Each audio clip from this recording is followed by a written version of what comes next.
Well, ladies and gentlemen, boys and girls, children of all ages, you are now tuning in to the Heavy Hitters. Let's get it.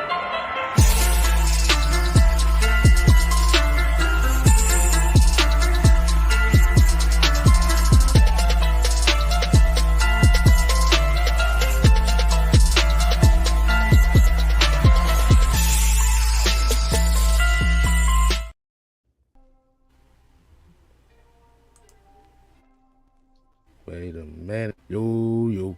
Wait a minute. What's going on, people? What is going on? This is Wednesday night, and this is the final Heavy Hitters episode of the regular season. And it's the first one of the year. I am.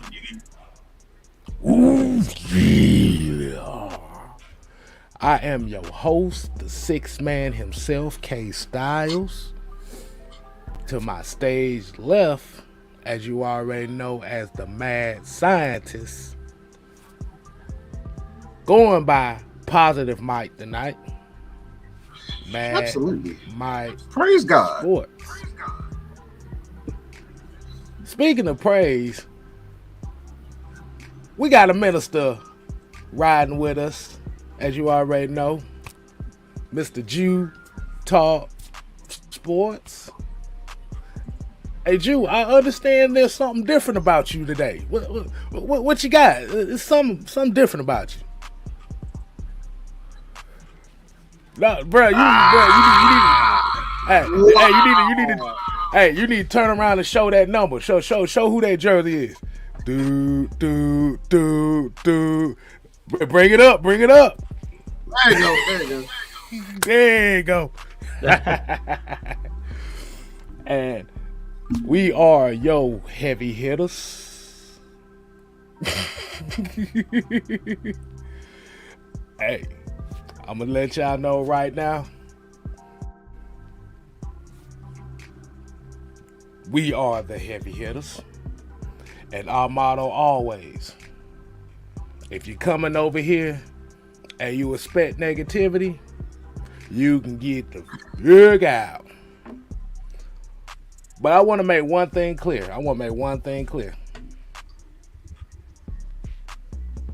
Because I know y'all watching. You done played your hand, boy. The war starts now. But onto that,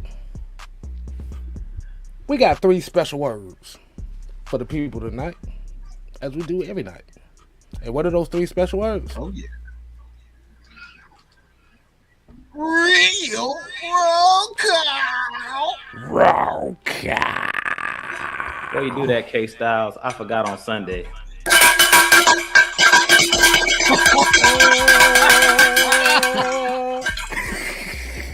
I love Yes, it. sir. Yes, sir. The victory bell. We ain't seen it in about a month and a half, so we good. And That's today, before the kids go to sleep. exactly, they're gonna be coming down here bombarding your ass in your stream like, hey, Dad, we heard a bell. What was that? All right, today's roll call, we're gonna kick it off with Mr. Bubba Gump, Joseph Thornton. Can y'all? Wait a minute. I don't think y'all can hear the music. Hold on, let me cut it up a little bit so y'all can hear that.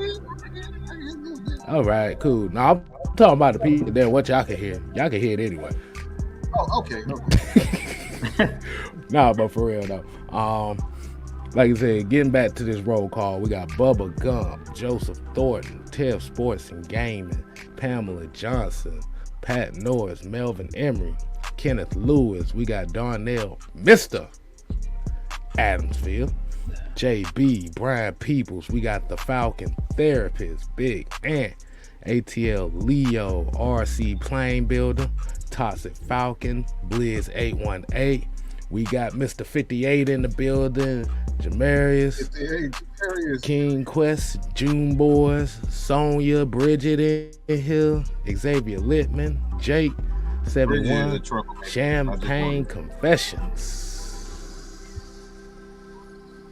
Low Ski, Nathan Floyd, and we got the home team in the building. Mr. Blackberry Rex Black. is in the building. Blizzard.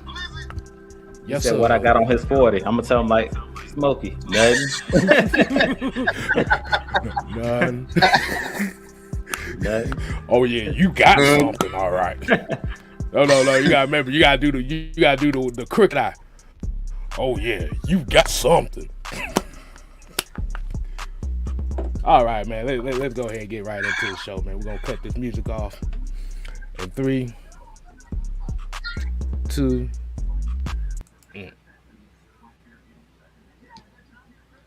Remember, there's eyes everywhere. What's going on, Mike, man? The eyes is everywhere. Let's just say, I'm going to just let everybody know we finally found out who it was. I'm just going to leave that to you. So, Mike, any news or something you want to kick to these 3 keys? I want to read something that I thought was interesting. I didn't really get a chance to do it, partly because I was lazy as a mug. So I want to say this, if I can find it. Of course, Lowski come up here and talk about that Bill Hader. Oh, man. Can Oh, I he find run. it? Trying to dust it off. Get that dub. Another one bites the dust. Doom, doom. All right, it's in the other phone. Hold on, 1 second. Oh Lord, Mike got 2 phones, one for the plug and one for the lube. But as we all say, Look, but easy access. I gotta get.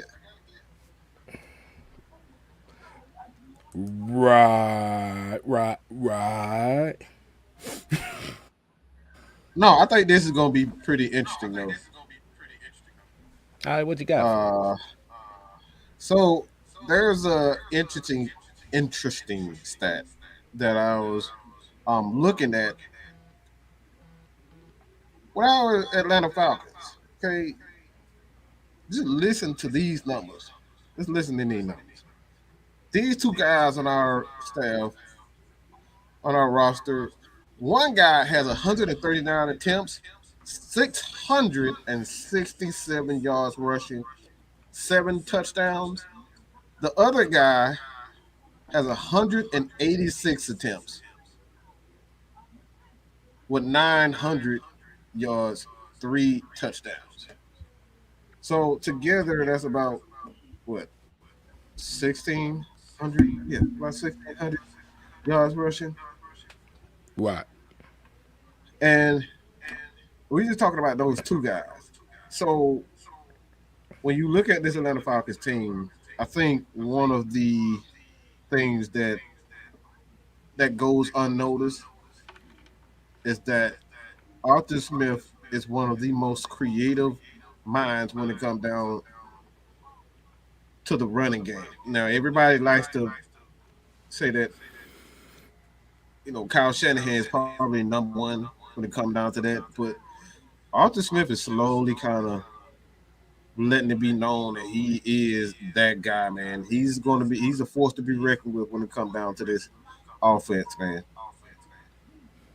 So what do you guys because I put a post on AFN and it was mostly about the kick return, whether or not we should start to kind of find a way to get Cordero Patterson away from that particular um, position and look for a guy in the draft and just use him primarily as a running back. So what do you guys think about how the Atlanta Falcons should do and what they should do, how they should address it in the offseason as far as Cordero Patterson is concerned?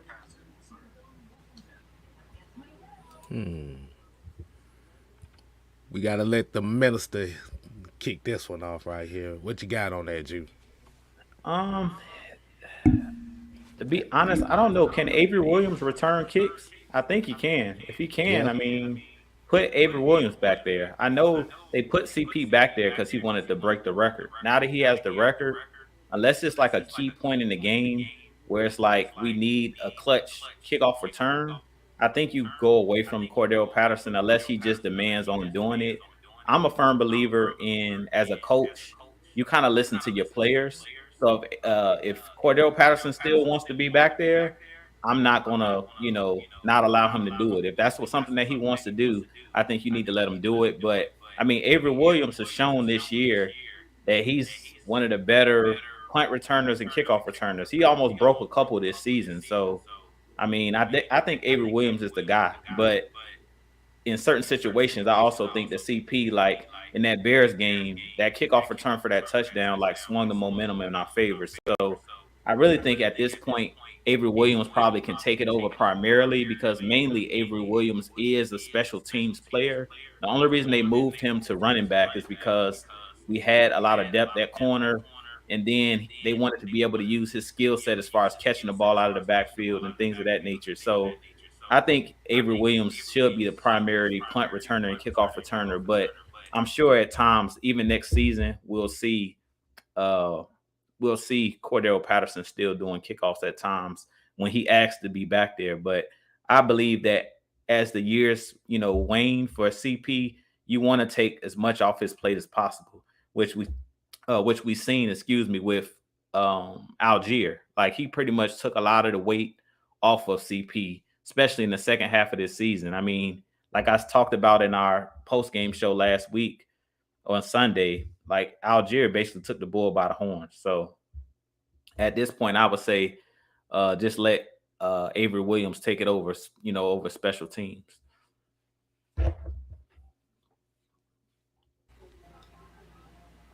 Whew. Um, Go ahead, Kid. You about to say something? Well, when it come down to that, the main thing we have to think about with Cordero Patterson is he's not a spring chicken. Um, you want his effectiveness when it's not on his shoulders. So as far as bringing in a guy strictly for return game, like Drew said, you got Avery Williams there. He's a pretty good returner. I will agree on that statement right there. Um, but essentially, when it comes down to is you're essentially going to have to draft a guy to kind of bring that element as far as what Cordero Patterson it is. And it's going to be interesting to see how they attack that. And I don't know why there's an echo going on right here, boy. I feel like I'm in a Twilight movie right now because like, what the fuck? Uh, yeah. Is it really bad? Yeah. Okay. All right, cool. Um, yeah, I think the Dumbo Alliance. I think they done goddamn hacked our shit. Yeah, because just bear with us because I have no idea. We've tried pretty much Mm-hmm. everything. I'm trying to figure out what's going on. Hold on. Let's see. Hold up. Wait a minute. Let me put some. Put some pimpin' in it.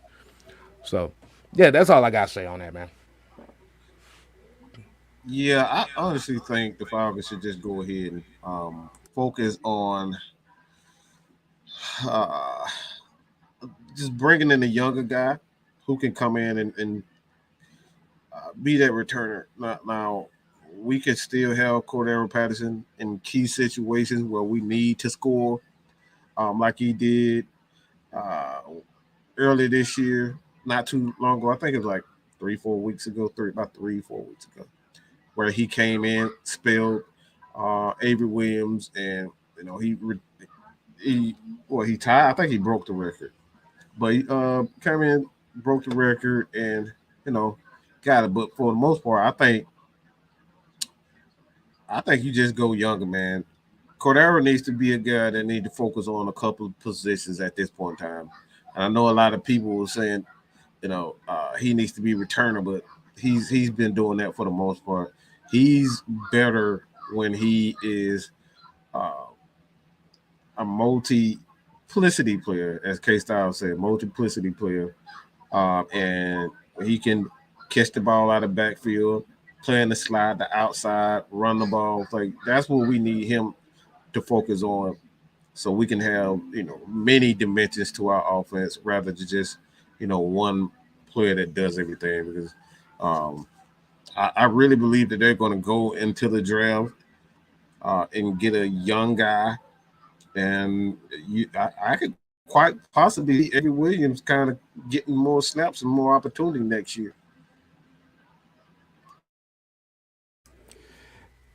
And like I said, what we saw this past Sunday with Cordero passing, that's exactly how the Falcons should be using him. Not necessarily overworking him as a running back, but just make him a X factor. Get him involved in the passing game. You can run some plays with him, but like I said, you're not overburdening him with running the ball 15 times a game. Give him 9 rushes, give him about 6 catches. Give him about 15 touches. Um, like you said, actually a guy this draft that I particularly looked at. We're gonna say that for another time. That actually is another Thunder Lightning idea, but he's not so damn expensive. But like I said, we'll say that for later on. Yeah, K Style got some gem for us. I see.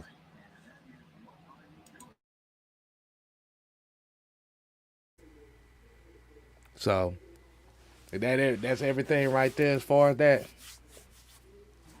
Yeah, man. I mean, the Falcons are making a few. They're making a few deals. I mean, they're signing a few guys, but like these guys are for the future. I don't necessarily think these guys are going to be, um, some players that they're gonna play a lot next year. I think sometimes you sign these guys to like future contracts. So next year, when training camp rolls around, these guys will be able to, you'll have bodies to be able to compete. Hmm. But yeah, like I said, like I said, a guy in the draft like a Eric Gary, that right there is a necessity piece right there. Um, let's go ahead and get into these 3 keys, man. Let's go ahead and get into these 3 keys, man.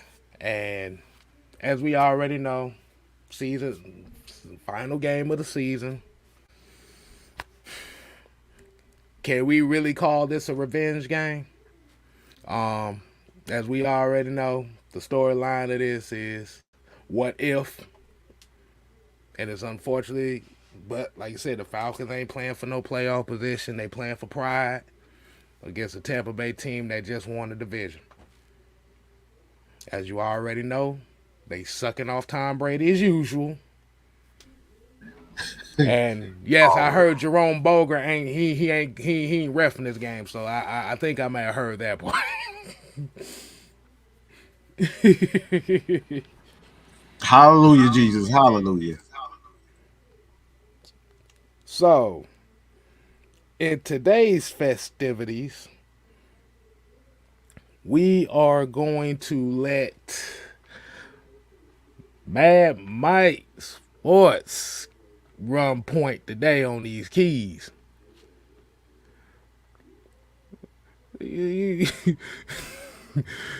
Damn, y'all got me being Steph today. Ooh, Jesus Christ, I'm not ready for this. Uh, well, since it's my turn. K-Style, get the graphic.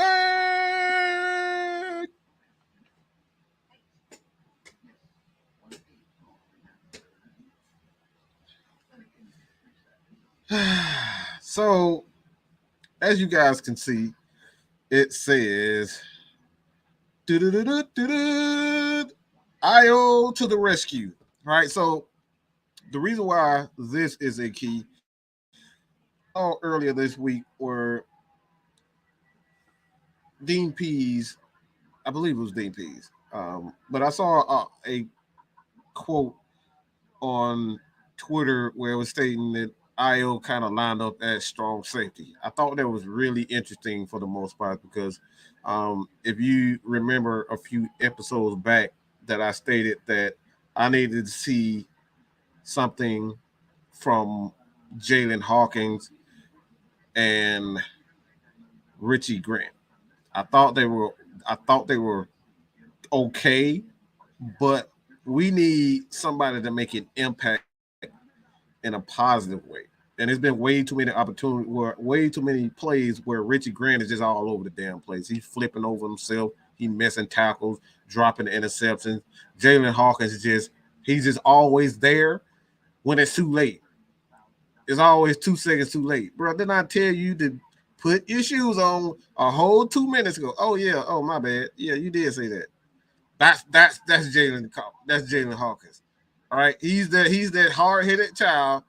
You got to tell 4 times on a row. I need you there a minute before the event happens. And I think Isaiah Oliver in this game, we're going to see whether or not he's going to be the future safety for the Atlanta Falcons. I believe they're going to re-sign Isaiah Oliver. I think he's going to be back. I see no reason why he won't be back. And I think it's going to be really interesting to see how the safeties, if there's going to be a rotation where we can put Richie Grant more close to the line, or we can put Jalen Hawkins to the line. Because I know Jalen Hawkins is a physical safety. He likes to hit. So maybe he can play that Keanu Neal role where he's basically up around the line of scrimmage and how Tampa Bay uses him as an extra linebacker to be physical and run downs. I think that's something that we can do with Jalen Hawkins. But Io is a guy, like, for whatever reason, man, especially last game, he was all over the place. So in this game, especially when you got a guy like Mike Evans who was doing his thing, man. I think he had like 2-3 touchdowns last week, and it was on deep passes. I want to see what IO can do because I think they're going to press that. I think Tampa Bay is definitely going to take those shots. They're going to try to take a deep shot. So I want to see what Jalen Hawkins does, but I want to see if they're going to be looking for Isaiah Oliver to be the future strong safety for the Atlanta Falcons. So the key to this game is IO. IO, please help bring this safety tandem together. I think he could be the glue to this safety group. He can be, one of those third wheels and rotation the safety and, take responsibility, so much responsibility and pressure away from Richie Grant. Because sometimes I think Richie Grant be pressing and he's not used to certain things. So IO comes today to alleviate all that pressure that these guys are currently playing under.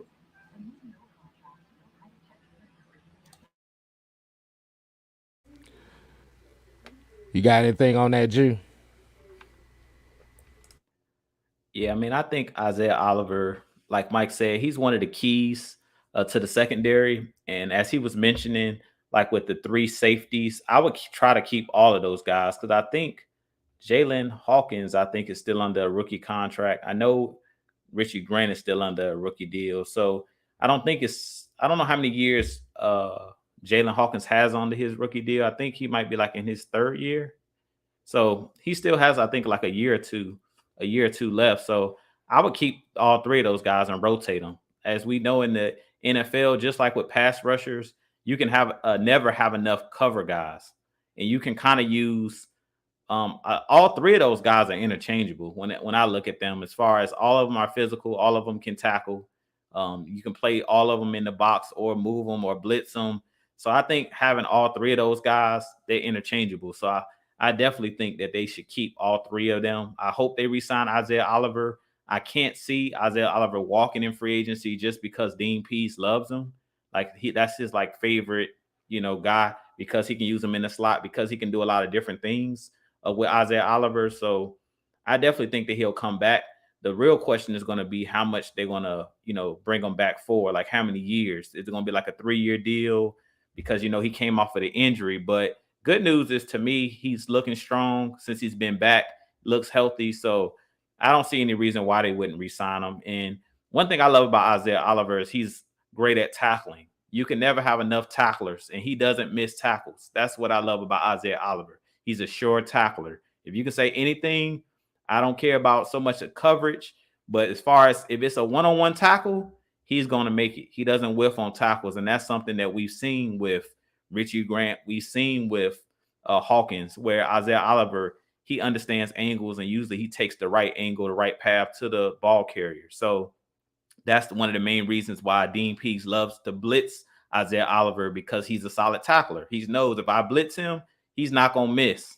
And that's what you need as a safety. So I definitely think Isaiah Oliver is one of the keys to the defense because of his ability to be interchangeable, and you can move him around. As I always talk about, like that chess piece, he's a guy that can move all over the chessboard because he can do a lot of different things. So I like the secondary, period. To me, the secondary is the strongest part of this defense, period. So, and I said that coming into the season. So I really think that my main issue, you guys know I've been harping on this, is the front seven. I'm not worried about the secondary. To me, the secondary is kind of got it together for the most part.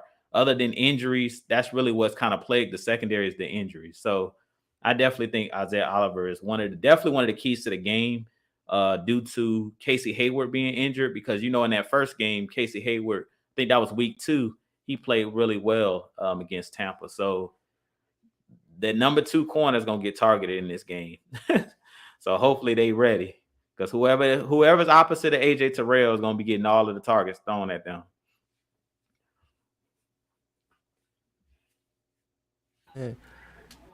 And definitely want y'all to go ahead and, like I said, go ahead, share, hit that like button for this, man. Show each other some love out here, man, because at the end of the day, shoot, we all here. So I like that assessment, Jew. I want y'all to put some fire in the chat for both of them. Want to see some fire. That's why I said I see some fire. But yeah, like I said, Isaiah Oliver, he brings that something. He had that something, that mentality that Dean Pease, like you said, that's why Dean Pease trusted him enough to bring him back and let him do his thing. But we already know he was on a 1-year deal here, so we gonna find out what they really gonna do with it. But we're gonna go ahead and go to the second key tonight. And I'm gonna go with the second key for tonight. So K-Styles, what? Get the graphic.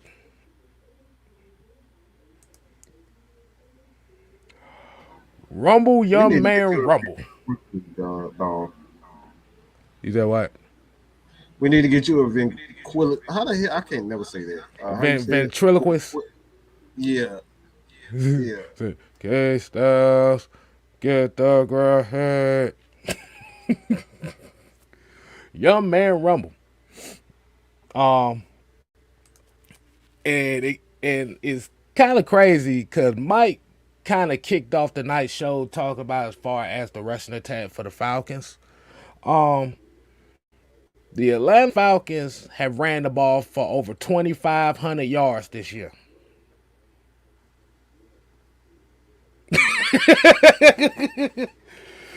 Yeah.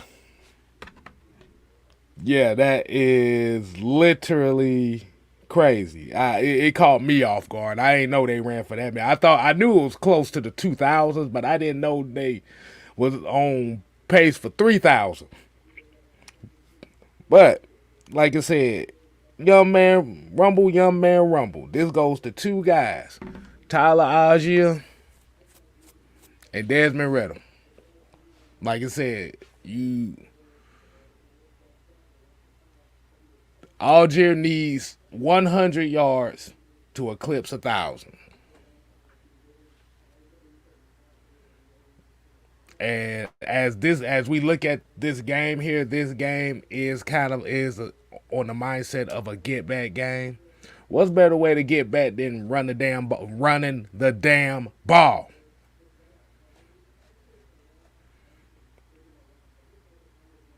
Everybody looking like what? 2,500 yards. Y'all don't believe me, do you? I don't think they believe me. I don't think they believe me. Hold on, I got my phone out here, so I'm gonna let y'all know what I'm reading right here. Yeah, he ain't doing extracurricular activities. Okay. No, the I was Atlanta about to say Falcons are K second in the Style. league in attempts, third in rush yards, eighth in touchdowns, and fifth in the league in yards per attempt. So we see what the mindset of this team is. Like I said, if you're expecting this team to take the next step, they needed somebody to lean on. And Tyler Algier has definitely been that guy to lean on. The offensive line, like you said, led by Pro Bowler Chris Lindstrom. Got Caleb McGarry having a hell of a year. Drew Dahlman still having issues at center. Matt Hennessy looked good at left guard, so it's very interesting how this offseason is gonna play because we've seen two games of Matt Hennessy at left guard and he's played very well. Now, for this Tampa Bay defense, run that motherfucker till you can't run it no more.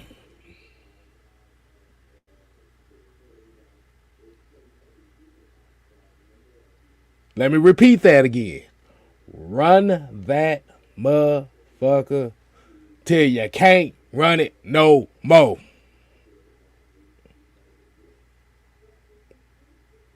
Because Tampa Bay is already going to be afraid of that rushing attack anyway.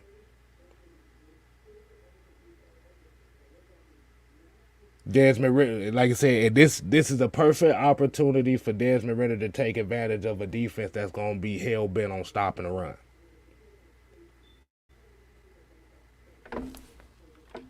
Hold on, Antonio Holloway said we manifested the Falcons running the damn ball since last year. Now we get pressure. Now we got the pressure on the quarterback. Yeah, sack the damn quarterback. Yeah, that's gonna be the new slogan then. But yeah, run behind Algier. That's your bell cow right now. Control the game for 60 minutes. $1. And we'll be good, man. What y'all think on? I say anyone y'all could give y'all take on that, man. How y'all feel about that?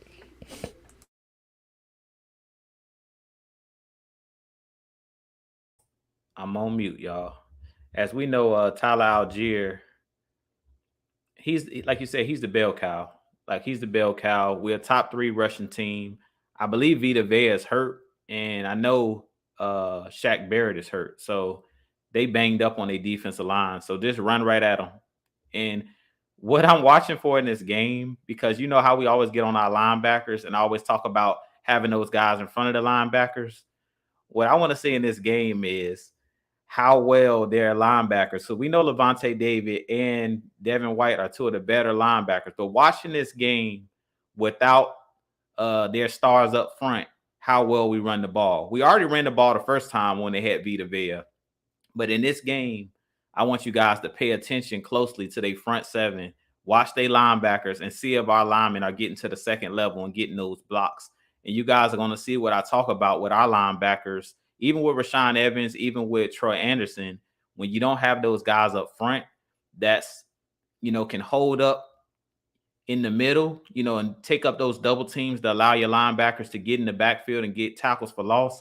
I want you guys to pay attention to Levante David, pay attention to Devin White in this game, because I think we're going to be able to run the ball against them. Everybody pretty much who's played Tampa, they have two of the better inside linebackers in the NFL. But when you don't have those stars in front of them, you don't have the Vita Veas, you don't have the Shaq Barretts and the guys on the front on that defensive line, your linebackers struggle. So in this game, I want you guys to pay close attention to their linebackers and see if they do what they normally do when they have, those great guys up front that's basically doing that dirty work that we talk about.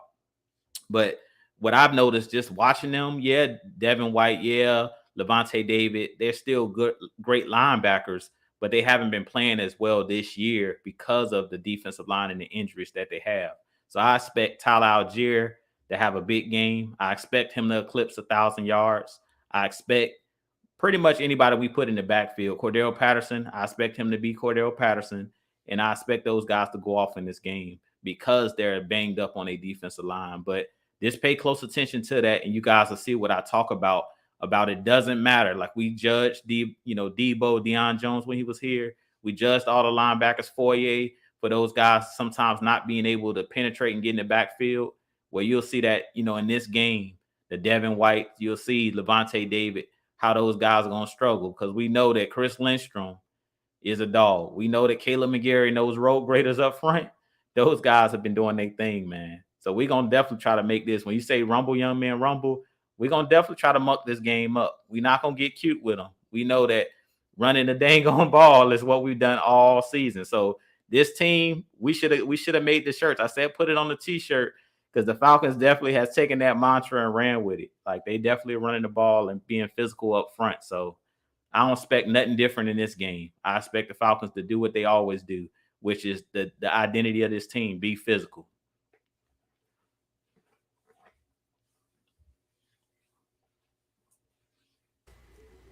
What you got, Mike? What you got?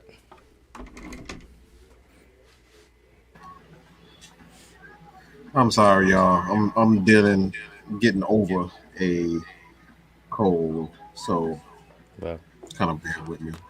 But one thing that I'm going to keep an eye on is the fullback position.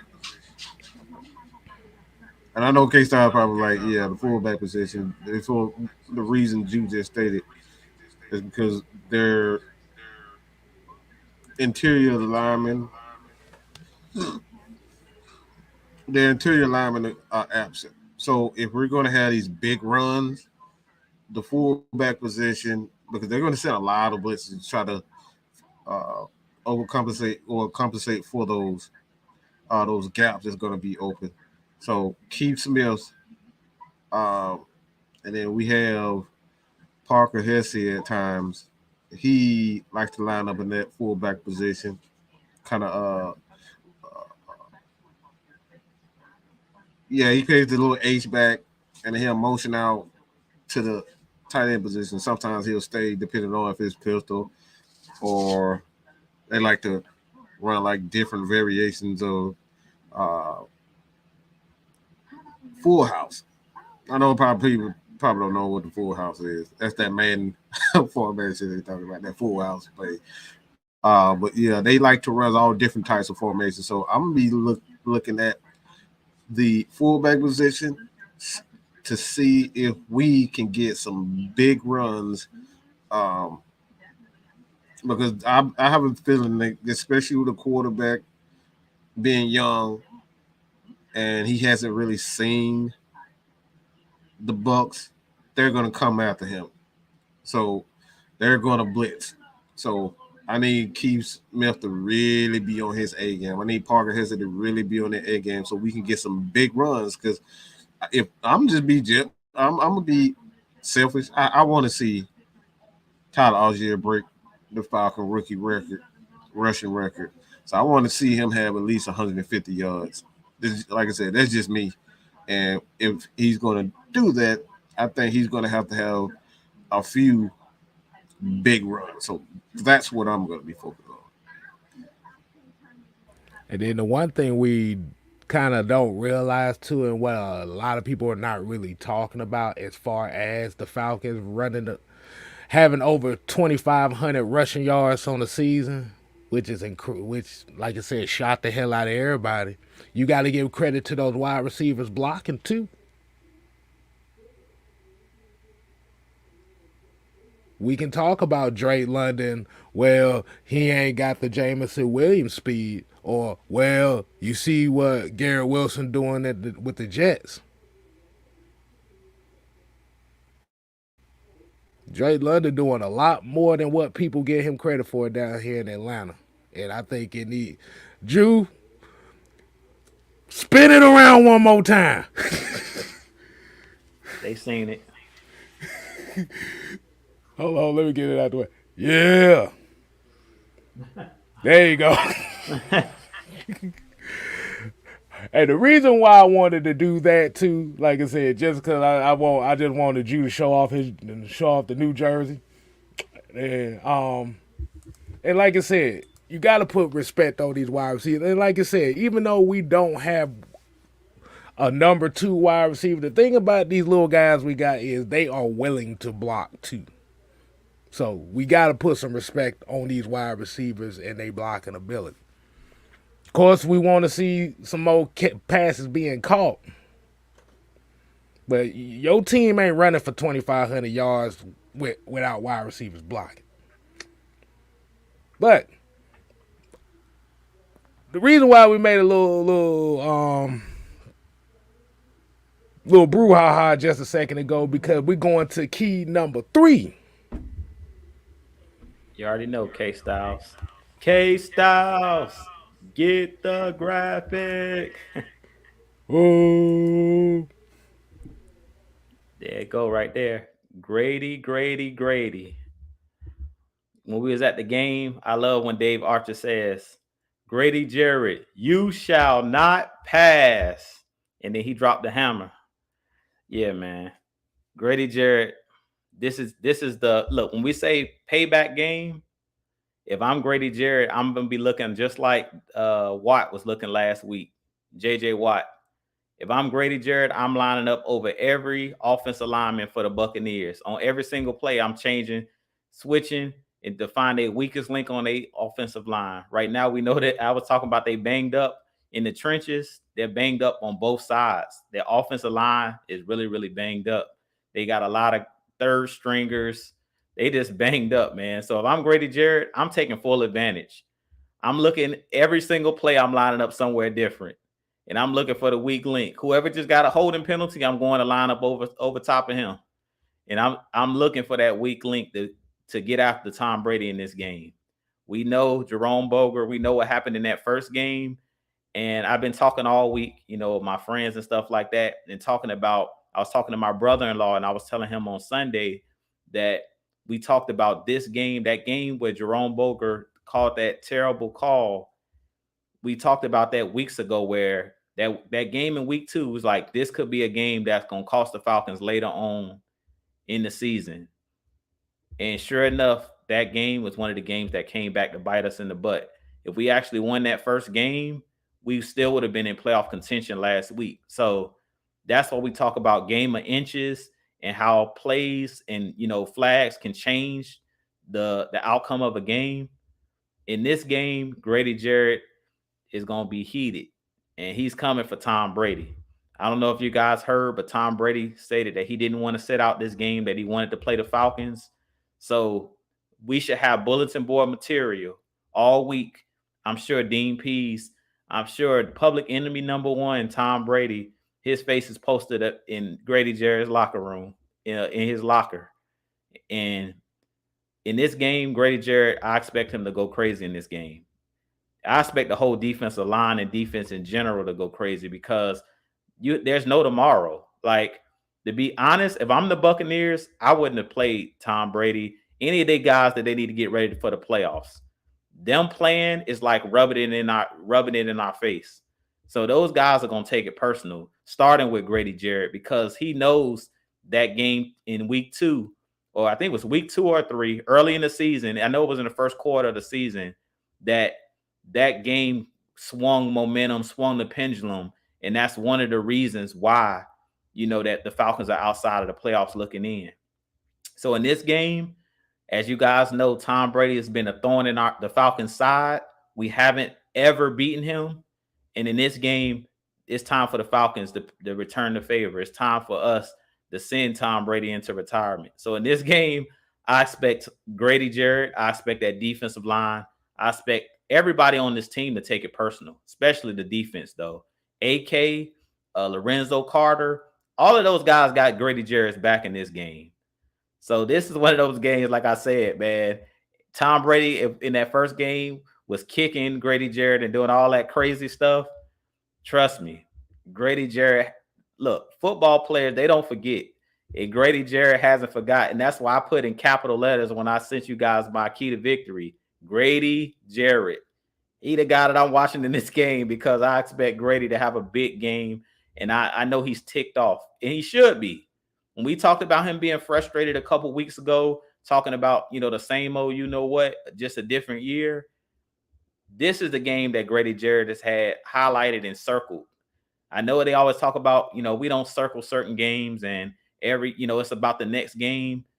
Well, this opponent, he's been a thorn in Grady Jarrett's side. He's the reason right now that Grady Jarrett doesn't have a Super Bowl ring and he doesn't have a Super Bowl MVP. Because let's be real, if the Falcons win that Super Bowl, arguably Grady Jarrett was going to win the Super Bowl MVP. So Tom Brady has been nothing but a thorn in Grady Jarrett's side. So in this game, I expect Grady Jarrett to do his thing, man. I expect him to go crazy in this game. With that offensive line in shambles, I don't know why Tom Brady wants to play. I don't know why the Buccaneers want to rub it in our face, because to be honest, if I were them, I would be getting ready for the playoffs. I wouldn't be trying to get anybody else hurt because I just mentioned that they're banged up. I know it's about rhythm and stuff like that for Tom Brady, but they're going to be lucky if they don't get somebody knocked out in this game because they're trying to rub it in the Falcons' faces that they won the NFC South. So I would hate to play against somebody that has nothing to lose. The worst thing you could ever do is go up against a team or go up against somebody that has nothing to lose, an animal that's backed into a corner. And that's the Falcons right now. They have nothing to lose in this game and everything to gain as far as getting even with Tom Brady and the Bucs. So in this game, just watch. We talk about big hits and stuff like that. Hey, the Falcons got nothing to lose in this game. So if I'm Tom Brady and I see number 97 coming, I'm just going to go down. I'm not even trying to get tackled. I'm giving myself up in the pocket. Forget it. I'm sitting there laughing at this comment. He said, "How much I want to bet there's a warrant out for Grady Jarrett's arrest about 4:30?" Wow. Hey, you know when they say I'm gonna get flagged anyway, so I'm gonna give you something to throw a roughing the passer flag about. Yeah, this is one of those games, man. I ain't trying to, I don't want to see anything violent happen. I don't want to see anybody get injured. But I'll say like this: Grady Jarrett, he gonna put some stank on it this time. They thought he just wrapped and rolled last time. This time he coming down with body weight on the quarterback. You gonna see the first ever Atlanta Falcon Hulk Hogan leg drop on a quarterback. I guarantee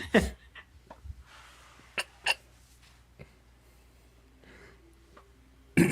But yeah, man, I want to hit on that as well too, man. Because like I said, as we already heard, like I said, Grady's frustrations, like I said, it's well warranted. You haven't been winning. He's seen the playoffs twice. And literally that was within the first 3 years of his career.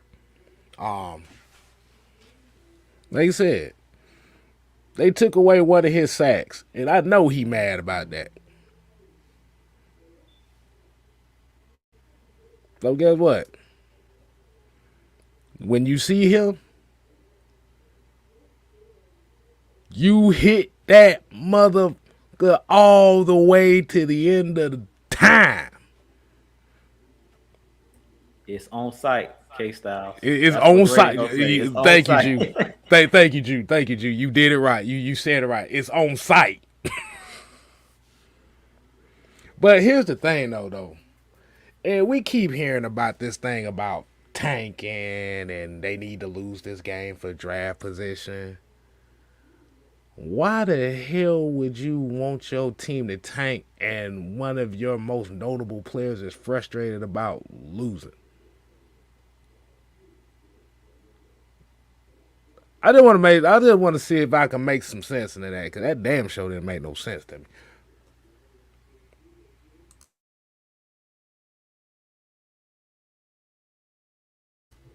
Let's see. Yeah, Jew said that yeah, Tom Brady's gonna play. Um let's see. Oh Lord. It would be a longest yard reference in here. I knew one of them was gonna become I think I made him shit himself. But I'm glad we got the three keys out the way because you got anything else, Mike? You got anything else, Jew?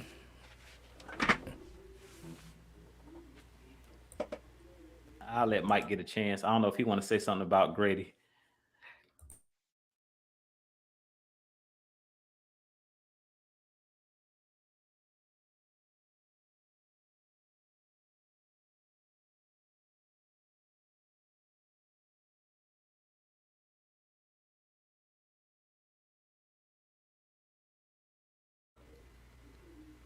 You got that Pootie Tang talk.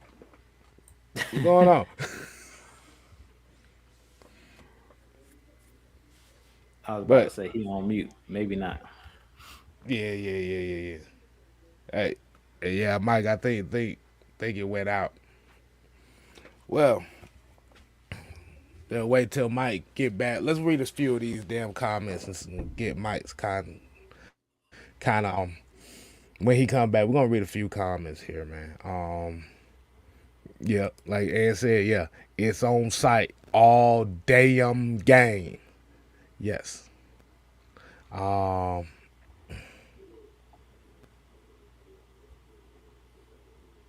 let's see. Red Swarm here said he's excited for the direction of this team. All the so-called procrastinators had us winning 2 games for at most. We way ahead of schedule. Mm-hmm. All right. That's okay. So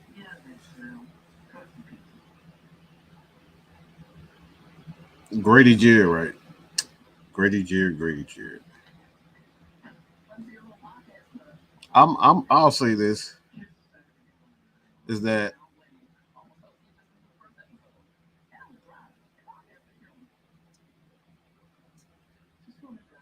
I think for the most part when you talk about Grady Jerry, man, I think he's gonna come in like a just insane. I think you're gonna see a different type of Grady. I don't think you're gonna see the same type of Grady because that's still wearing thin. Uh, that's definitely still on his mind. Them taking the sack away from him. Actually, let's be real. They actually took a win away from the Atlanta Falcons. They stole that game away from the Atlanta Falcons, and they stole momentum from the Atlanta Falcons. So the Atlanta Falcons team, like I think you're going to see those guys go for the. They're gonna go for the throat, man. And I want to see a cheap shot.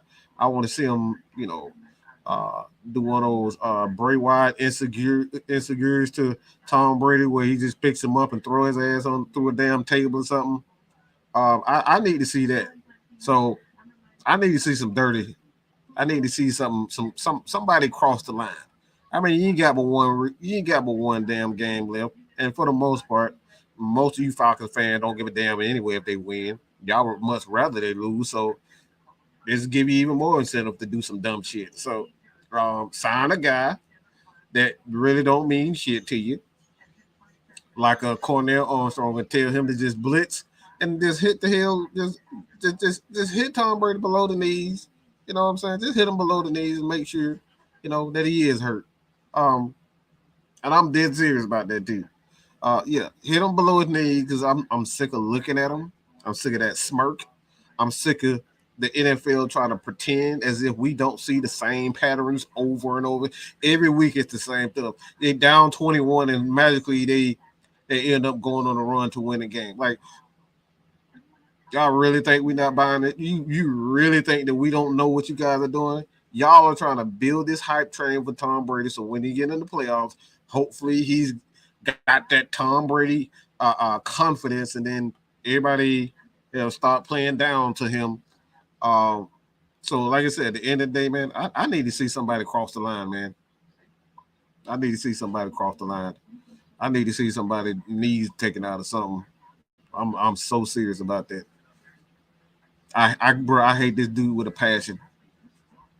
If I was a player, I would have been punched. I would have been sucker punched Tom Brady. And I would have been sucker punched. Yeah, I'm preaching. Yeah, I'm on Malcolm X today. The hell with that. I'm about to say that's not very positive, Mike. Look, that is positive. Beat his fucking ass. That's one. That's positive for us. They've been bullying us and cheating us for quite some time. All right, at some point in time, you get tired of getting sucker punched. It's time to hit back. That's positive. Hey man, shit, you gotta hit a motherfucker sometimes. That's what we do. But yeah, like this comment here says, man, we can't be looking. You cannot lose, and you can't lose your way to winning. And like I said, that is true.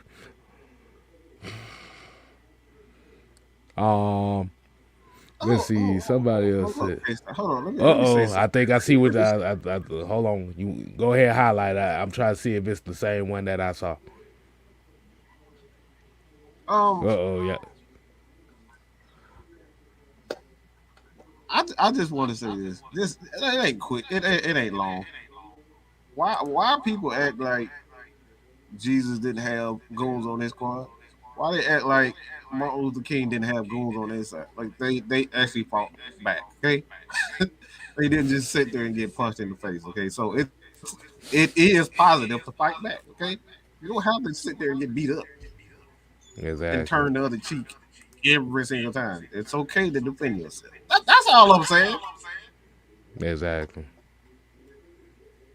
Jet Life here said, I noticed that too. A lot of fans think the Falcons are messing up the future by actually winning games. Yeah, this has been the story that we've been hearing from the goof troops and the coalition of angry angry persons and shit. They mad that they won't win these couple games. Nah, bro, damn that. It's about pride. And nobody hates Tom Brady because he wins. They don't like we don't like the shenanigans that come behind all that shit. There's too many shenanigans that go behind it. But I wanna take a moment.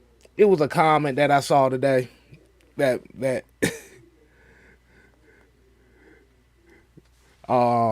was a comment today that brought me to some attention here, and I wanted to get y'all takes on this. And I'm about sick and tired of talking about this as usual, but fuck that. We're gonna address it tonight. Where that?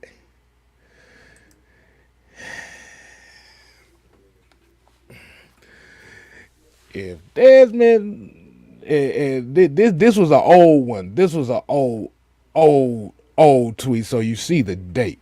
So this is old. But the thing about it is, this has been the mindset of the Desmond Ritter thing since he became the starter. He said if he doesn't drastically outplay expectations this season, the Falcons will absolutely be in the market, quarterback market. They'd be fools not to be one. In this day and age, you need a true top 10 guy to be competitive, doing yourself a disservice if you don't pursue that level of quarterback. And this is very interesting too because it's so ironic that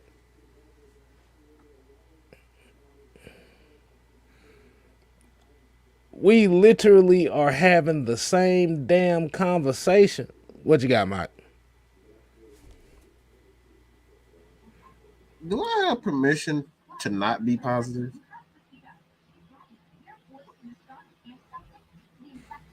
So, It's the end of the show, bro. We don't care no more. We got what we need to get. so the reason why I find that statement again idiotic is because anybody heard this team? It's above Georgia. It's called the Tennessee Titans. They've had a rotating quarterback all season. None of those guys are top 10 quarterbacks. How many games have they won?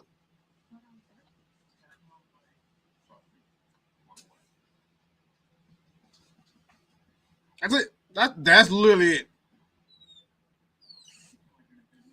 That's the reason why that statement is idiotic in itself. Why you need a top 10 quarterback to be competitive. Well, again, I don't know how many times we're going to go back in history, but anybody heard of Trent Dilfer? I don't think he was top 10 anything in the NFL. But they had one of the best running games and they had one of the best defenses ever. So, what are we talking about? This is where we say that it's okay to not like a guy, but just be honest about what your true intentions and feelings are. You don't need a top 10 quarterback to be a contender. And these are facts, my friend. Facts.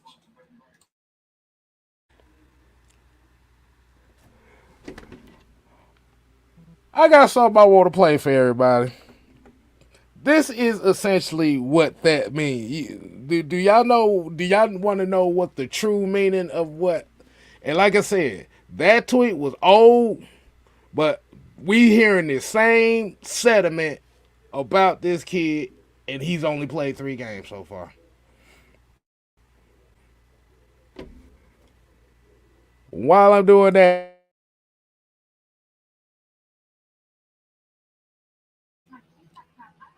This man unmuted himself while talking. What the heck? How are you gonna mute yourself while talking? K-Style, what? hey man, I had to talk to myself right quick.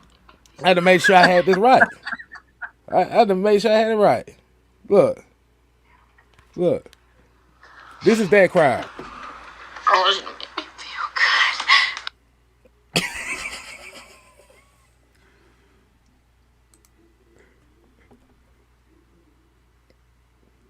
Because we've been hearing this same Atlanta has been needing a quarterback for damn near 20 years. But the problem is it hasn't really been that big of a rotation.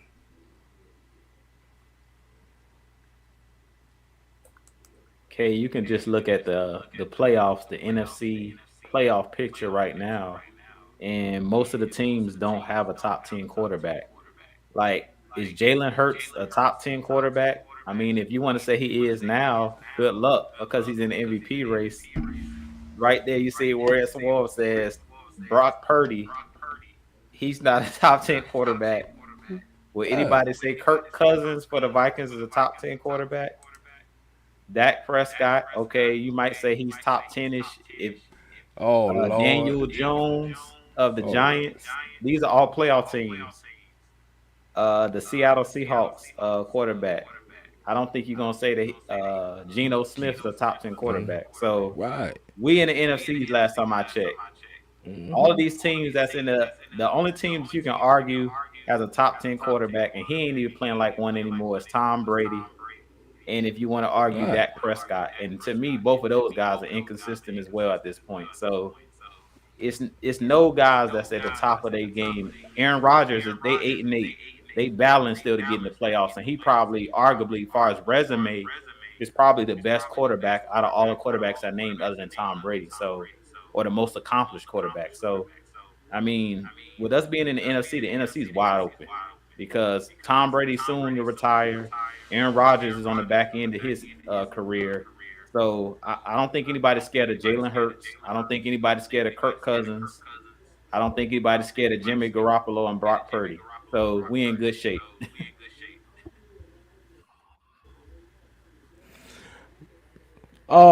Just for the somebody that requested for me to play the whole thing. So here you go. This is the mindset of constantly bitching. Make me feel bad.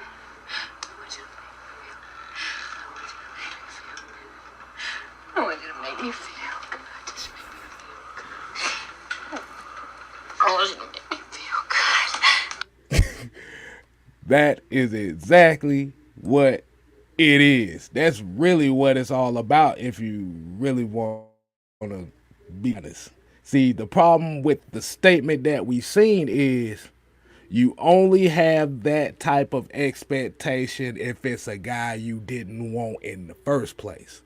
AKA moving the goddamn goalpost.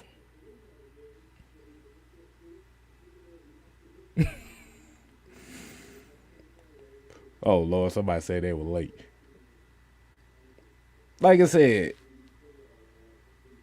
top quarterbacks that come out of college that's not even a guarantee anyway. We and to be honest with you, y'all need to be worried if Mel Kiper Jr. is hyping up a quarterback you like, you need to be worried. What did I say a couple years, Mike? A couple years ago. Who did I say Mel Kiper was gonna hype up? Zachary Wilson. Got Zach Wilson out here getting benched for Mike White. Nobody know who the hell Mike White is. Like I said, the guy that everybody really wanted, his running back got more rushing attempts than he do completions.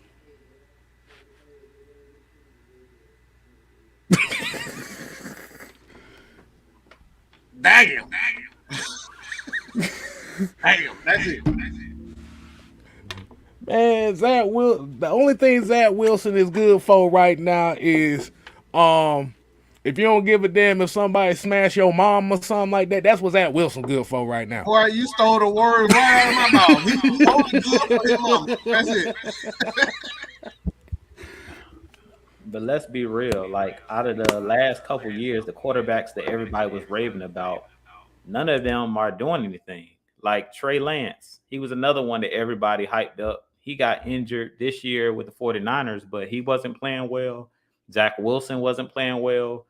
A lot of these guys, we told us it's going to take time to develop. We literally had to sit there and watch Thursday Night Football watching Josh Dobbs instead of seeing the kid that everybody wanted from Georgia. I forget his name now, out of Liberty. He literally couldn't start over Joshua Dobbs. They literally picked up a quarterback off the street before they started their rookie quarterback.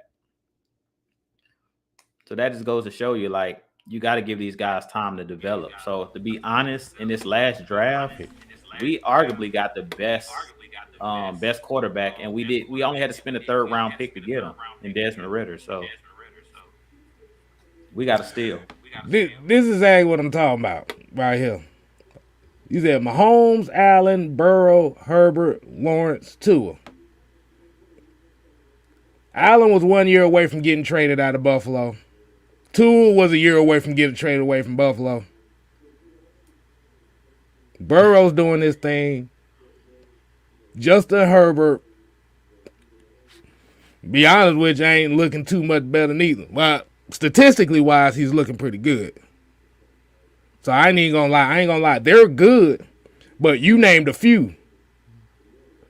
Do you know that the NFL quarterbacks that get drafted in the first round on average of 3 to 4 every year? You name 5 of them. Can you name it 20 more? Go ahead. Well, I want to.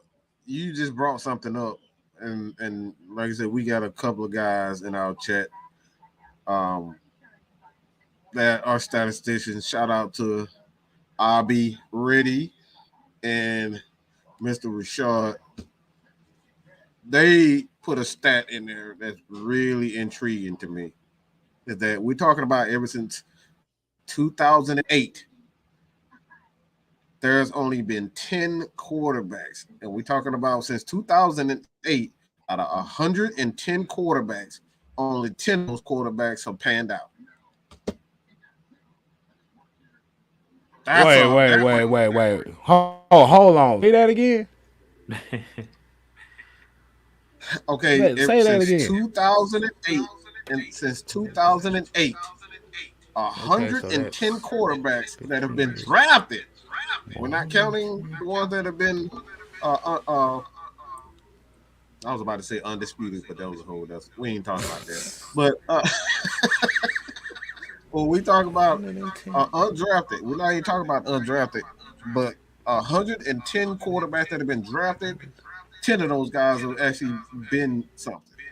And we're talking about made the cut because I'm top four. Or at least started. I'm trying to see something because let's see, because we could talk Patrick Mahomes, Justin Herbert, Josh Allen, Tua. While you got those, for every Patrick Mahomes, there's going to be 4 or 5 Daniel Joneses. Christian, what's his name? Christian Ponders. It was in the chat. Josh Rosen. Josh Rosen was another one. He how you get drafted? How do you draft a quarterback one year and then come back and draft a quarterback number 1 overall the next year, and the quarterback that you used to replace the quarterback you previously drafted in the first round ain't playing worth shit neither?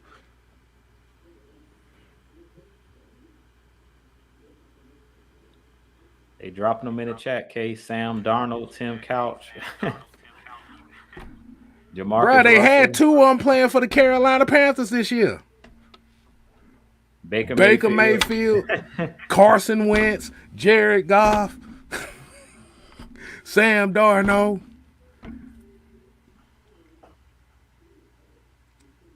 And had chat here is talking about why are we so against drafting a quarterback in the top 10. Motherfucker, that ain't even a guarantee. That's not a guarantee, because the issue that comes down to it is, and I know this Atlanta Falcon, I ain't gonna say I know this, from what we've seen from this Atlanta Falcon fan base, if you draft a quarterback that high and like you said, with Desmond Ridder, you see the lack of patience they got for a Desmond Ridder.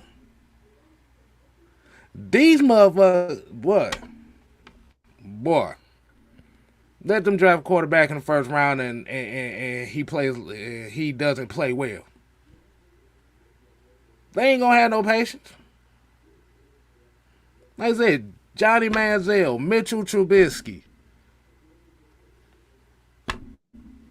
Like, bro, if we gotta pull this list, like I said, the best teams ain't drafting quarterbacks every year, even if the quarterback ain't top 10. What you got, Mike? Well, I actually have the list of quarterbacks that these guys, the Cleveland Brown has, in the last 10 quarterbacks drafted. So, going to start with this one. Johnny Manziel. Oh, no. Oh, no. Brandon Whedon. Oh, Lord. Colt McCoy. Oh, Brady God. Quinn. Oh, Charlie no. Fry. Luke Brown. Uh, Urgent Win, Tim Couch, uh, Eric Zaire. uh. Sorry, Georgia fans. But Keith can't. But those are the quarterbacks that the Cleveland Browns have went through to try to find a start, and we still talking about that to this day. They still haven't found the quarterback. It's better to build a team than it is to keep searching for a quarterback every single year. Just build your team. At some point in time, these quarterbacks are going to get it, and when they get it, you're going to already have the foundation for these guys. Most of these guys who are drafted, the problem is they're not bad quarterbacks. Is that the team doesn't have a firm foundation for these guys to succeed, and that's the issue. You got to have a firm foundation. You got to have a solid coaching staff. You got to have solid defense. You got to have a solid running game. You got to have a solid offensive line. That's what happened in Indianapolis that forced to retire Andrew Luck. Andrew Luck to retire. Right. They didn't have a solid foundation, and he was just getting his behind whipped, game after game. So you got to have a solid foundation in order to, have these quarterbacks. When it comes down to quarterbacks, man, I always say it's not their inability to do certain things. It's all because you kill their confidence before they even get comfortable. Ooh, ooh, ooh, ooh, ooh, ooh. I got another list. I got all the first round quarterbacks that's been drafted since 2008. Let's go through the list, shall we? This past year, Kenny Pickett. Judge still out on that.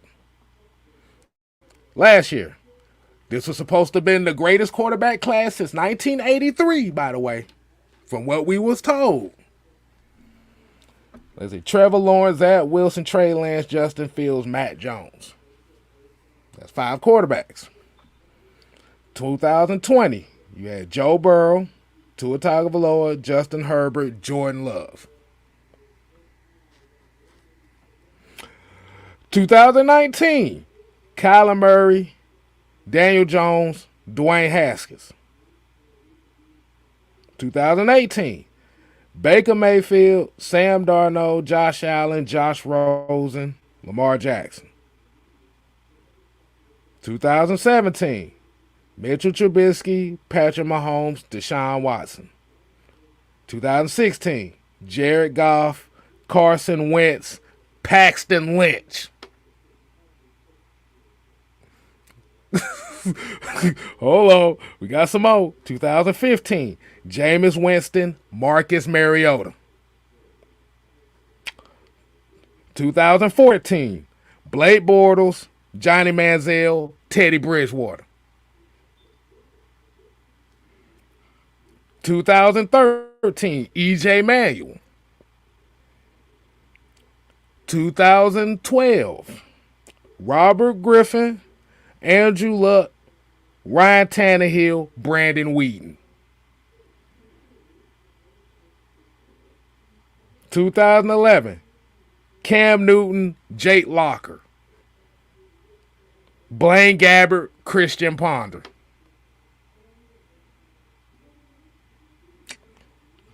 2010, Sam Bradford, Tim Tebow. 2009, Matt Stafford, Mark Sanchez, Josh Freeman. It's all you depressing me, man. You gotta keep going. No, I'm going to keep going. 2008, Matt Ryan, Joe Flacco. 2007, Jamarcus Russell, Brady Quinn. 2006, Vince Young, Matt Leinart, Jay Cutler. 2005, Alex Smith, Aaron Rodgers, Jason Campbell. 2004, Eli Manning, Phillip Rivers, Ben Roethlisberger, J.P. Lossman. 2003, Carson Palmer, Byron Leftwich, Kyle Bowler, Rex Grossman. 2002, David Carr, Joey Harrington, Patrick Ramsey. 2001, Michael Vick. And year 2000, Chad Pennington. 1999, Tim Couch, Donovan McNabb, Achilles Smith, Dante Culpepper, Cade McNown. I went back to 1999. Look, can I say something? All I heard was wah, wah, wah, wah, wah, wah, wah, wah, wah, wah, wah, wah, wah, wah. That's all I heard.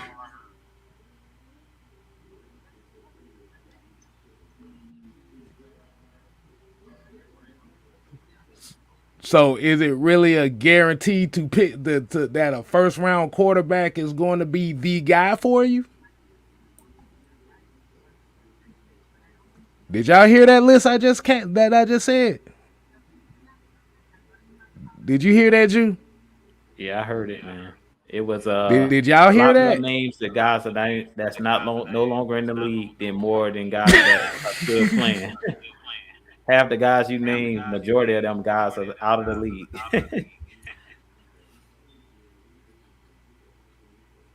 Look, everybody depressed now. Man. Everybody depressed now. It's your But dang on fault. Hey, he talking about that if you pick a quarterback in the top 10, you're automatically guaranteed to win. That's what his tone is. I have to tell him, like, bruh, that doesn't mean shit. Most of y'all wanted Justin Fields and said he was the better quarterback, but he can't get 3 wins in fucking damn Chicago. But if we say our quarterback needs pieces, it's an excuse. But if Justin Fields is struggling in Chicago, it's because he doesn't have the pieces. Make your goddamn mind up. Let me read a couple of points on this. Is that this is bothersome for me is because they be fools not to be. And you need a true top 10 guy to be competitive. Do you hear that? That's where it, for me, this entire statement is not real research. And this is why we say, God, it's idiotic to make these statements because competitive is basically just making the playoff. I don't need a top 10 quarterback to make the playoffs. The quote unquote GOAT was a 6th round pick. But that's not even not that right there is not even the worst part of this entire statement.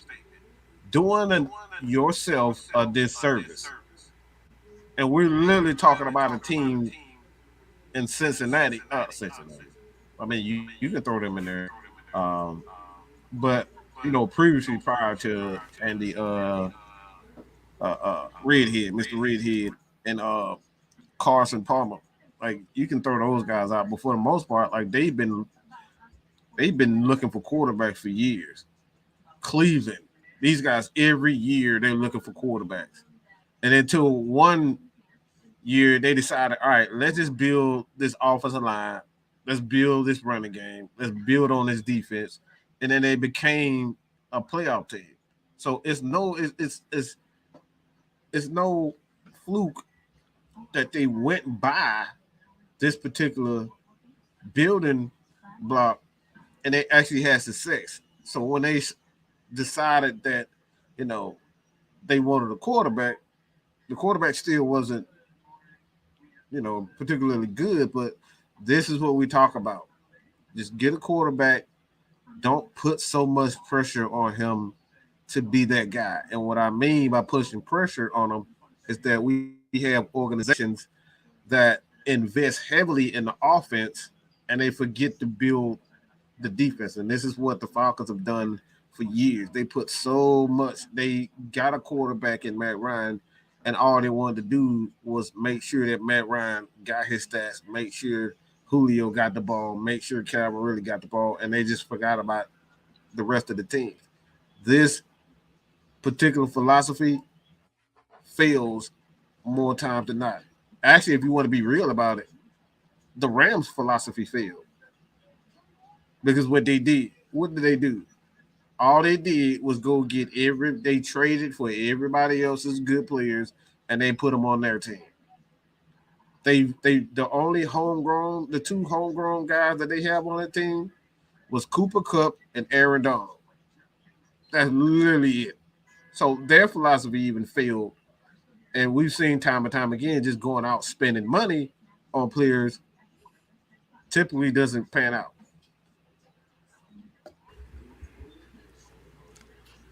I'm gonna tell you. I'm gonna tell you what Had Chad's problem is. He's not gonna feel comfortable until you have a spotlight on that quarterback. It's really what it comes down to. It ain't even about the top 10 quarterback. It's about you want to be like the popular kids. Damn that. I don't care about that. If the Falcons had an opportunity to get one of the best pass rushers in this draft in the first round or a quarterback, I'm going pass rush. Because at the end of the day, but regardless of who you have as a quarterback, if you don't have the team built around him, rather it be drafting the right way and picking the right free agents, you essentially gonna go right back to where the fuck you trying to get away from.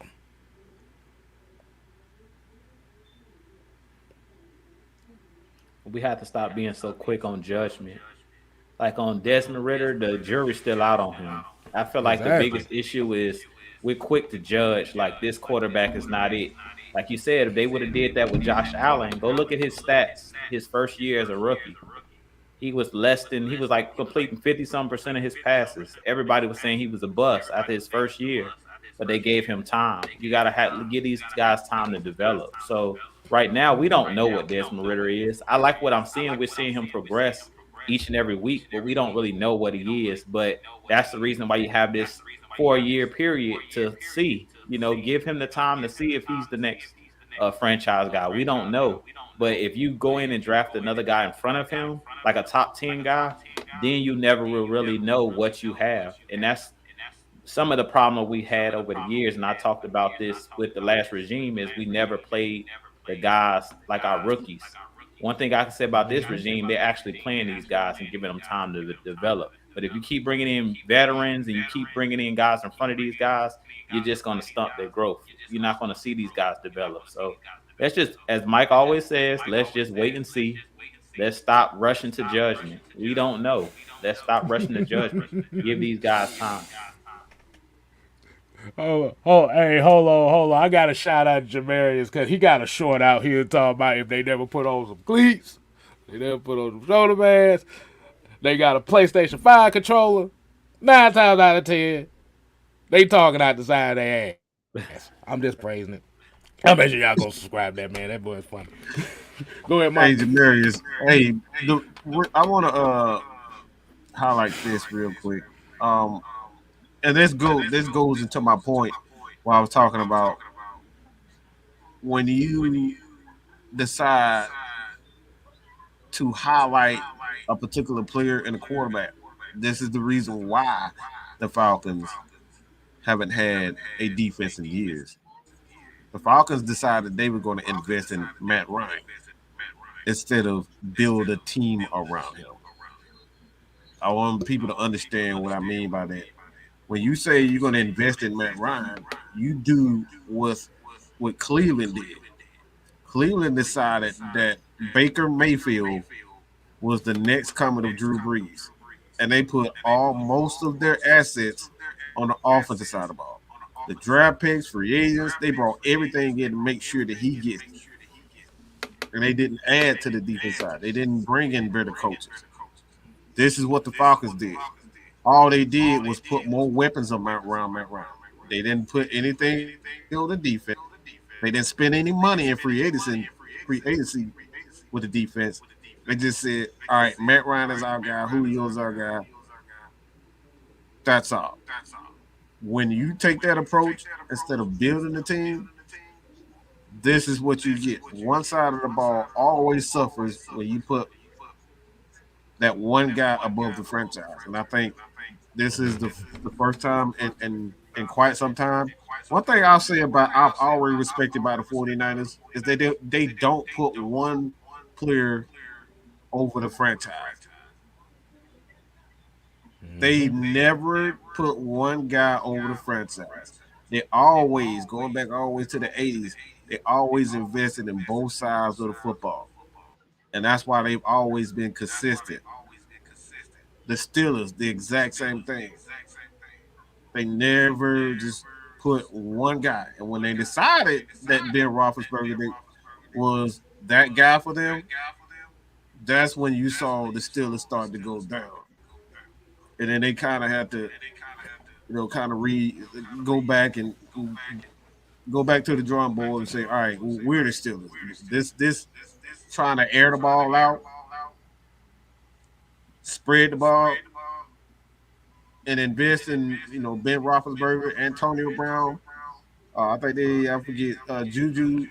They had Juju, not our very own Juju, but what's his name? I don't know how the hell you say his name. Juju Smith. Yeah, Juju Smith. Oh, Corvette boy. Yeah. They invested heavily in their offense, and that's why you have to see the Steelers go down.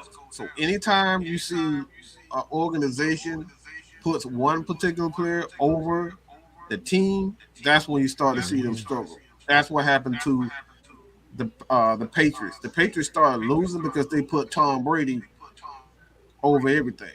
That's why you see Tom Brady now in Tampa Bay, because Bill was like, look, I can't build my defense if we continuously have to give Tom Brady weapons. Tom Brady just need to, deal with what he deals with. There's one word that we need to say, guys, that we all saying the same exact thing, and that's balance. You got to be balanced, period. If you're not balanced, if the scales are all on defense, a lot of Chicago Bears for all of those years, where all they put all their money on their defense, all of the money in the Atlanta Falcons on the offensive side of the ball, when you get out of balance, that's when things always go haywire. So let me ask y'all a question. This is gonna be the final question. Now I need to ask this question. I need to ask this guy this question here.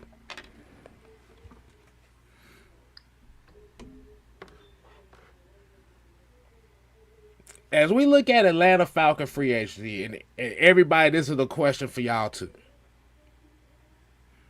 Because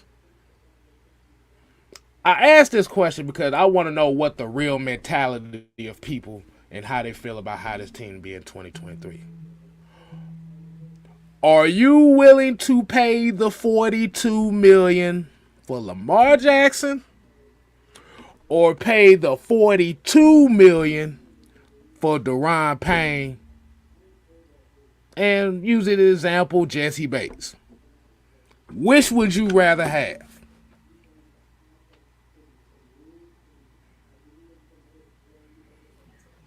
I'd rather poke myself in the eye.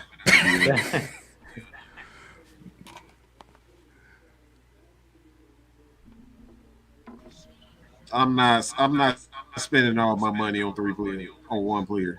I'm just not doing it. Unless that monkey. But the reason go ahead. I'm not doing it. No. But the reason why I say that is it lets me know the mentality of the person answering the question.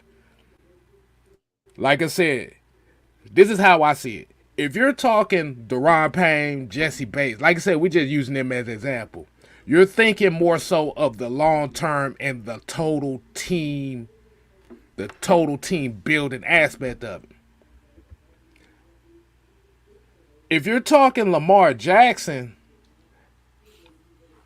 to me, you come off as a hypocrite, because the major problem that we've been hearing is that we had too much money tied up into the quarterback position.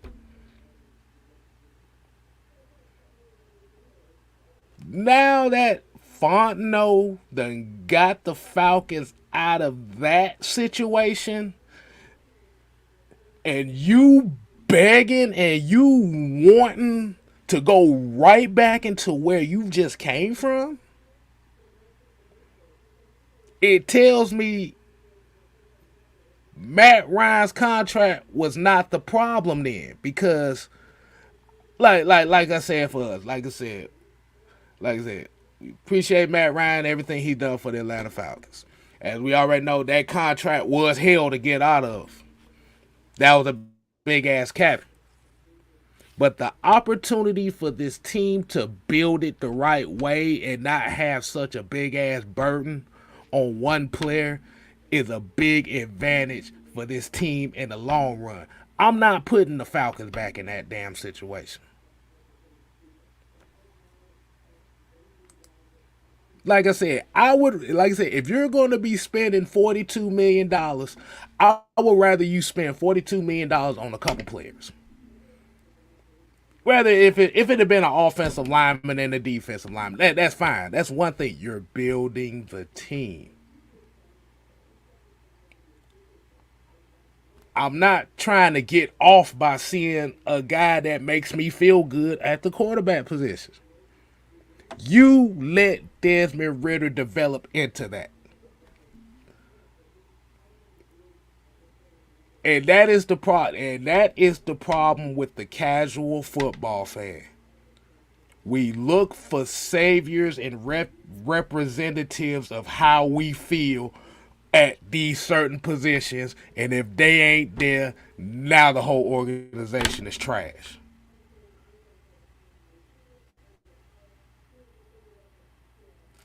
And to be honest with you, I'm sick of it. I don't want to hear nothing about no more quarterbacks.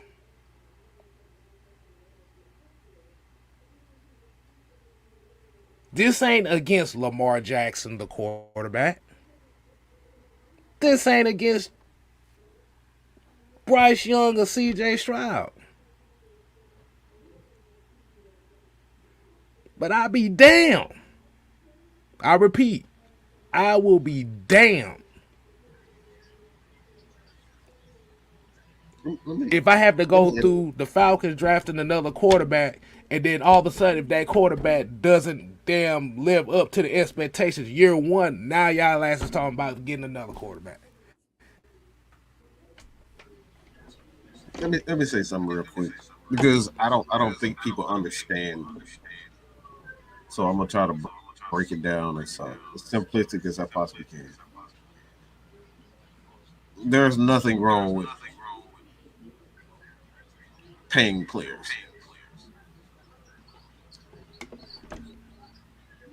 but paying players comes with a price.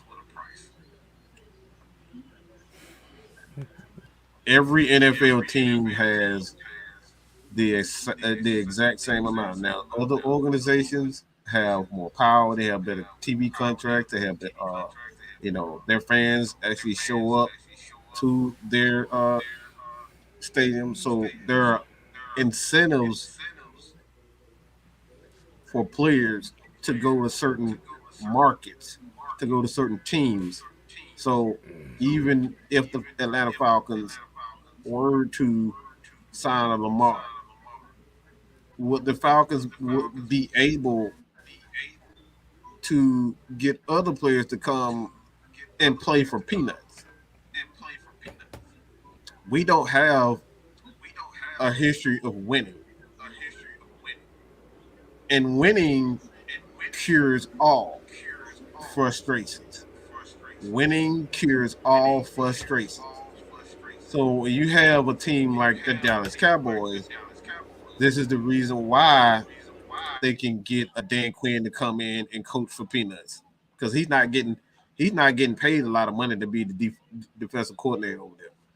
He could have went to another team and got a bigger paycheck and have been a head coach. But since it's the Dallas Cowboys, it gives him incentive to sit back, wait his turn, and work on some things. So when we talk about signing a Deron Payne, Lamar Jackson, how are the Atlanta Falcons? So this is the question I have for you guys. How are the Atlanta Falcons going to convince a top 10 corner to come play for $10 million for the Atlanta Falcons when we've given Lamar Jackson 80% or at least 50 to 60% of that salary cap? How are you going to convince let's just say, for instance, a Jalen Ramsey to come in and pay for $8 million?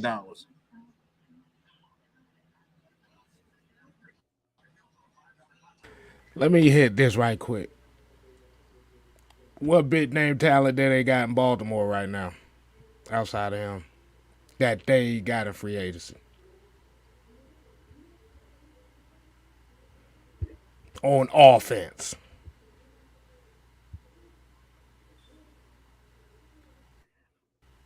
See, his issue is, like I said, he wants the make me feel good experience.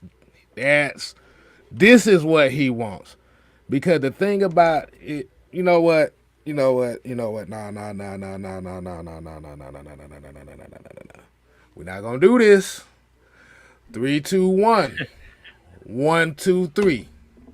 What the heck is bothering me?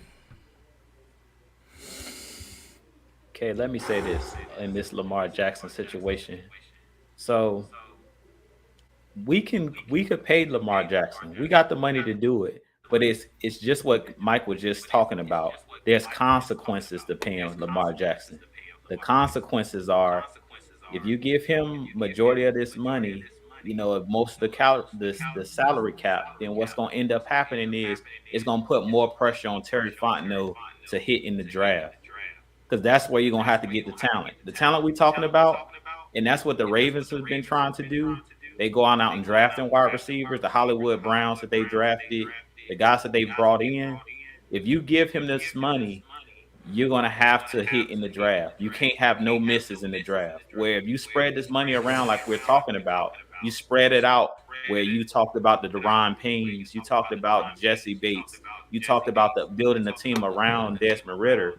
You could spread that money out, and it puts less pressure on the front office to hit in the draft. You get Lamar Jackson, you can get him, but this is my thing. Okay, what if you get him and he gets hurt?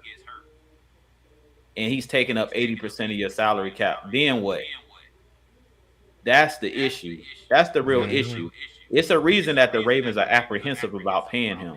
As much as I'm on the player side about get your money because NFL careers don't last long. You never know. One hit can take you out, take your career. At the end of the day, it's going to put pressure on you to hit in the draft if you go out and give Lamar Jackson this money. So that's the real issue. It's not that we can't win because he could come here, be 100% healthy, and do his thing. And we hit all of the players in the draft. We hit, but the chances of that happening, y'all talked about those quarterbacks. How many times in the draft have we missed on the Takk McKinleys, on the other guys that we call bust? Let's think about it. It's been a lot of other guys. We just talked about quarterbacks, but there's been some guys in the Falcons history that we've missed on in the draft that we like, yeah. The chances of us hitting 100% in the draft are not good. He says Lamar is a better investment in the long run. Then why the hell we're not paying him no money then? Yeah, see, we're gonna have to wind the show down. They don't even want him. Baltimore is doing what we said. I'm gonna pay a guy $42 million a year for it. Yeah, like I said, I'm gonna pay a guy $40 million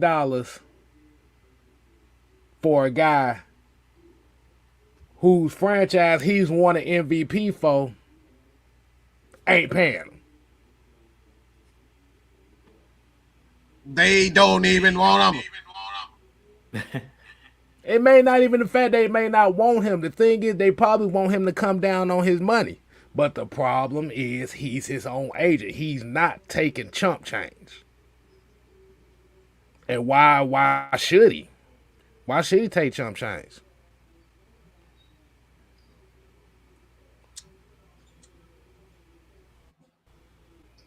My thing is, I don't want the Falcons to go down this same damn rabbit hole that everybody complained about them being in for 14 damn years. Actually, to be honest with you, hell, 20 years if you really think about it. Yeah, And then about what 20 happens years. when you have to pay Drake London? What happens when you have to pay Kyle Pitts? When you sign to Lamar You Jackson, ain't you're got no not gonna money. have the money to do it. And if you do it, like we talked about with Matt Ryan, they paid Julio Jones, they paid all the guys on the offense, but then what happened to our defense? We didn't have any money to pay anybody on defense. You're gonna have Yeah, you're gonna have to restructure a lot of contracts, and if you restructure a lot of contracts, you end up exactly where the hell we was at. Exactly. And prematurely cut guys. That's the whole thing. Also, you prematurely cut guys Let, that you sign contract to, like Robert Alford and Desmond Trufant. A lot of people totally forgot about those contracts. We signed those guys to like long contract. I think like 6 years, $60 million for Desmond Trufant, and we did the same thing for Robert Alford. And both those guys were dang near $20 million a piece. So that was that was dang near about 20. So that's about 30 to 40 million in dead cap. And like I said, the salary cap for the NFL is about 240 million. When you got one player that's taking up dang near 40 million of it, that's gone. That's one player. You got 53 players on a roster, on the active roster. That's 52 other players let, that you have to find a way to fit them on the salary cap. let me let me say this one quick. How does everybody feel about Russell Wilson as far as Oh, Denver? I feel like he's underachieved like hell, right? After getting that big money. Like I said, no, I'm just using this as an example. I'm just using this as an example right here. I'm not saying that if it happens, it's going to happen to him too. But I'm just saying like this. for what they paid him, he on the team. I'll say. No, he underachieved like a mug. But what they and I'm using this as because if he underachieved, you can't talk about, oh man, we need to cut him, we need to trade him.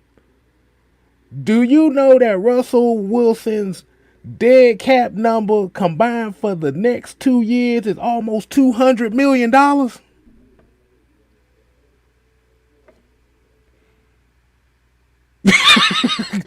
His dead cap number next year is $107 million. They That's why they couldn't get can't rid of cut him if they wanted him. to. They can't cut him. They stuck. Let me ask the people this. This is my last thing. We gonna wind it down after this. Cause damn it, we been on almost 2 hours. Did you know Russell Wilson's dead cap hit for next year? Because we know Falcon fans ain't got no patience. His dead cap number goes down every year, but for the next 3 years, it's 107, 85, 49, 31.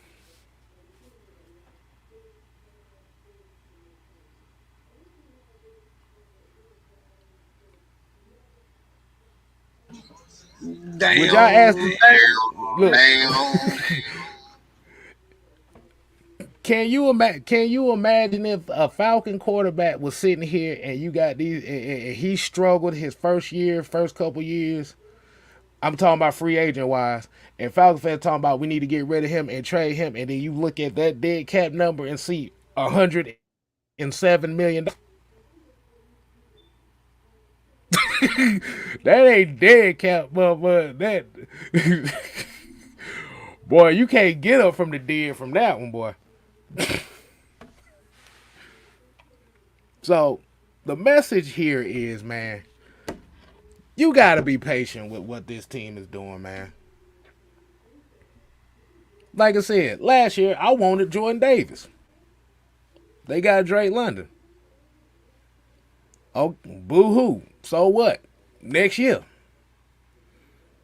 Now you got a possibility to get a Jalen Carter. You got a possibility of getting a Javon Dexter, a Saki Ika, somebody like that.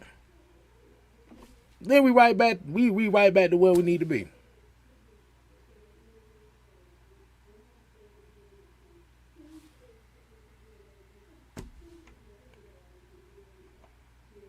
Some folks just some folks got some, we just gonna wind it down. I'm flabbergasted. Let's go ahead and wind down. I need some calm down. Face down, boy.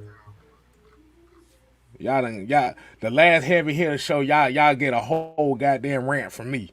Not Mike, me. All right. So we're gonna go ahead and wind it down, man. Like I said, we appreciate everybody tuning in, man. At the end of the day, man, it's all about the conversation over here, and it's all about talking about our stuff. Where the music go? Hold on, nah, we gotta do this right. No, where that music go? There you go. Now, like we always say over here, we are not for everybody. Hey. So, if we're not your cup of tea, there's a such thing called an X button or an off button. But the thing about it is, we're going to have the conversation.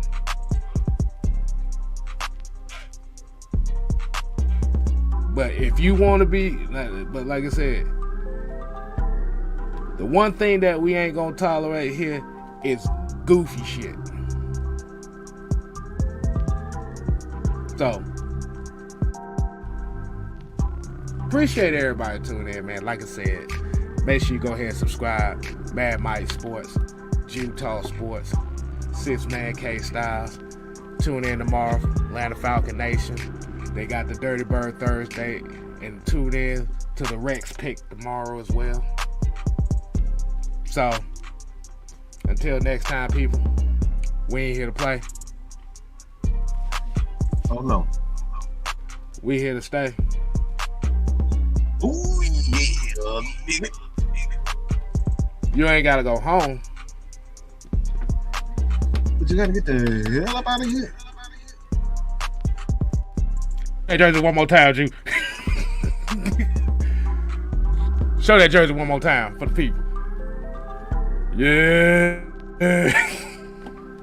Oh yeah. Oh yeah, baby. Deuce. God bless.